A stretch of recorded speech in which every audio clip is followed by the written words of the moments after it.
Hey, it's Mr. Peace. I'm here at VIDA, Vista Innovation and Design Academy, middle school, grades 6, 7, and 8 here in Vista, California, home of the Sharks. This is my third visit to their school for this school year.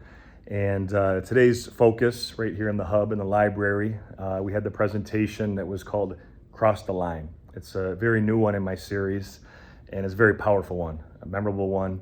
And what we ended up doing, we watched a clip from Freedom Writers, the movie, one of my favorite movies of all time. It's based on a true story. Hilary Swank plays a teacher from Woodrow Wilson High School in Long Beach, California, and she's playing Erin Gruwell. And this is back from the late 90s, early 2000s, where she had her students become freedom writers, that they found that freedom in writing their stories and sharing their life experiences. And a lot of them came from some very tough backgrounds. There's a lot of racial tension at the high school that she started at as a new teacher. A lot of stereotyping, just bullying, teasing, even gang violence. But the way that she was able to finally break through to them was through an activity called Cross the Line. Ours was a little bit different today, how we ended up doing it. But the premise was pretty much the same.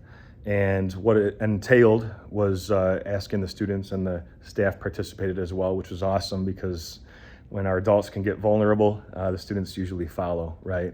They see that it's okay, and they felt safe to kind of share silently. It's a silent exercise, but kind of what's going on in their life and what they've been through. So we start with more kind of superficial things just on the surface, whether you were born and raised in California or outside the US, how many siblings you have, if you have siblings, how many countries you've traveled to, if you have traveled, right? But then we started to get a little bit deeper. If you come from a divorced family, if you come from a single parent home, if you or someone has suffered with a self-harm problem, if you have ever been shamed or humiliated because you were too loud or self-expressed, and the list goes on. But the students really did respond. They really did take it to heart. There was a couple times it was difficult to cross. Sometimes everybody crossed, sometimes nobody crossed the line. But that love and support that you got from the people that might have been on the other side of the line, and the eye-opening moments that occurred was very special, right? A lot of the feedback from the people that shared, the youth and staff, was that, they really didn't think that person had gone through that, or, just how they act, their personality in general, how could they have had to experience those tough situations, those tough life situations.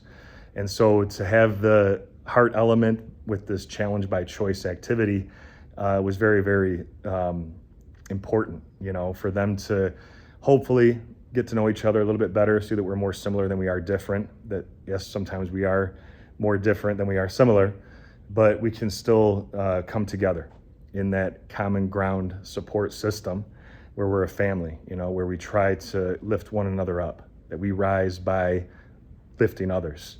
And the students got that. To be able to see the worth in each other, the miracle concept that I brought up again, as I always do in every assembly that I give, but just to see that worthiness and that value, I think was huge. So thanks for touching my heart. It was another great day here at VIDA. Hope to see you again in the future. Until then, though, have a great rest of the school year and summer break. And as always, feel free to hit the subscribe button you'll see pop up on the screen. You can also check out this playlist below for some additional motivation. And feel free to visit my website by clicking on the peace sign symbol on your phone, tablet, wherever you're watching this video, to track my journey across this country as I continue to heal America's heart one school at a time. Peace.